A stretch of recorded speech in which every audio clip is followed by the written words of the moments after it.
The Lions built in an extra preseason game to their... The team turned Friday's practice into a spirited, highly competitive game app. Welcome to the Lions Roar News Center, your go-to channel for everything Detroit Lions. Here, you'll find the latest updates, exclusive analyses, and everything you need to know about our beloved NFL team. Stay informed on games, signings, stats, and so much more. Don't miss a thing. If you're a true Detroit Lions fan, subscribe now and turn on notifications so you never miss a new video. Let's cheer for the Lions together. Detroit Lions head coach Dan Campbell is known for his willingness to take risks, and his latest gamble paid off in a big way.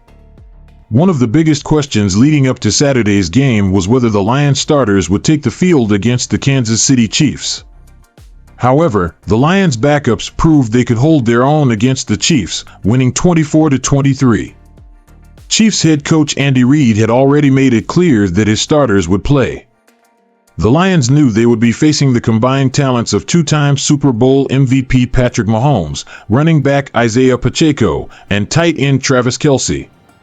The stakes were even higher as the Chiefs sought redemption after last season's opener, where the Lions shocked the world champions with a 21-20 victory. Saturday's rematch was the Chiefs' opportunity to showcase their strength and superiority.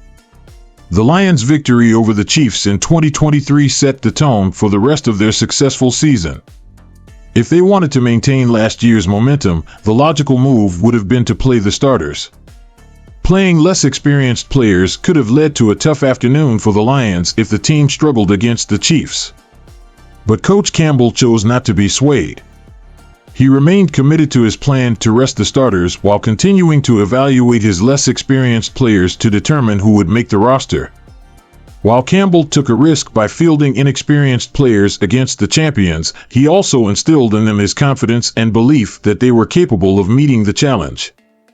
The first quarter was tough, with the Chiefs scoring on each of their first three drives, leading 16-3 at halftime. Mahomes, one of the NFL's most outstanding athletes, made an incredible behind-the-back pass to Kelce that will surely be a highlight. Chiefs' first-round draft pick, wide receiver Xavier Worthy, continued to impress with several spectacular catches from Mahomes, highlighting the speed and power of this dynamic duo. But as we learned last year with these Detroit Lions, they don't go down easily.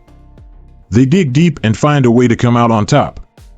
Stepping in for starter Nate Sudfeld, who completed 14 of 27 passes for 196 yards with 1 touchdown and 1 interception, plus a 10-yard run, quarterback Hendon Hooker made his second NFL appearance. The Lions' offense found its rhythm, and Hooker showed the confidence and skills the coaches were looking for. He finished the game completing 12 of 15 passes for 150 yards and scored a rushing touchdown. When Hooker found his rhythm, he connected with wide receiver Caden Davis for a 61-yard touchdown and ran 7 yards into the end zone for another.